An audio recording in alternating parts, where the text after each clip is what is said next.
The Distraction in Action Tool, or DAT, is an evidence-based tool that identifies a child's risk for distress during medical procedures and provides tailored instructions for using distraction with an individual child. This short video will show you how the tool works and how to use it with the families you care for. The Distraction in Action tool works in any web browser. There is nothing to download, and it can be accessed from any device with an internet connection.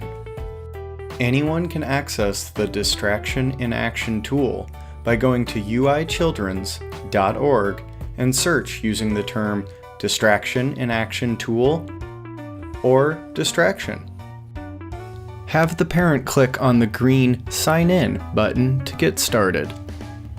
The parent selects a method for signing in. They can use an email address or their Facebook, Google, or Twitter accounts. University of Iowa healthcare employees can use their healthcare sign-in information. Parents who are signing in for the first time will be asked to create a profile by answering some questions about their child.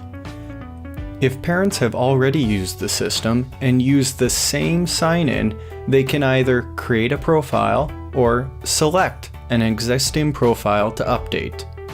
Parents complete the profile by clicking on the numbered buttons to create the child's unique profile. This first screen asks questions that will allow the app to personalize the output. Parents can opt out of any question, but completing questions helps individualize the distress prediction and distraction instructions. Demographic questions are used to generate reports about who uses the tool. The following few screens are very important questions for predicting the child's risk for distress. The predictive algorithm embedded in the tool is based on data from over 1,000 children 4 to 10 years of age having a needle stick procedure.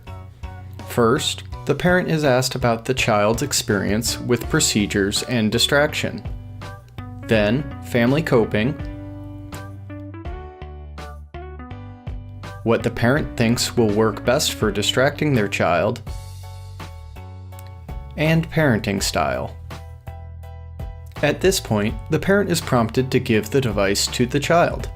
If the child is too young to read and answer the questions, or is uncomfortable using the device, the parent can hold the device and read the questions to the child. It is very important to allow the child to try to answer the questions. The child is asked to answer a few questions about their sensitivity and their preference to watch or to look away. The "which is most" question is used to determine if the child can understand quantity well enough to rate their worry and stress on a scale. If the child does not understand quantity, the worry and stress screen will be skipped. At this point, the parent and child are given the chance to answer any questions that they may have missed. The missing information screens are shown again, and the parent can decide to fill in the information or just click on Next to get to the next step. The second step is for parents to watch the embedded 3-minute video to learn more about how to be a distraction coach for their child. The third step is to assess the child's risk for distress and receive individualized instructions. The child's risk for distress, or the DistrEstimate, is a prediction of how distressed the child will be today when the parent is providing distraction coaching. It is important for the parent and healthcare provider to look at the DistrEstimate together. The DistrEstimate is an opportunity for shared discussion and planning. Ask parents if they are comfortable providing distraction coaching for their children. If the DistrEstimate is in the high range, it may be best to have a trained member of the healthcare team be the distraction coach, or be available to help if needed. However, with a low-risk DistrEstimate, parents may be the one to provide distraction for their child during a procedure.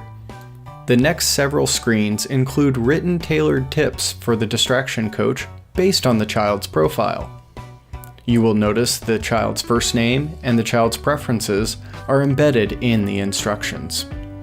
The final screen provides some suggestions for age-appropriate apps that are great for holding children's attention. Parents can view suggestions for books and puzzles, music and relaxation, and games, and have them uploaded to their personal device and ready for distraction. If the parent has chosen to be the distraction coach, assist the parent and child to get comfortably positioned, and make sure there are plenty of distraction items available for the parent to use. After the procedure, please encourage parents to complete the evaluation questions on the tool. Their feedback will help to improve the tool for future families. Thank you for your interest in using the Distraction in Action tool with your families. If you have questions, please contact us at uichildrens.org/distraction.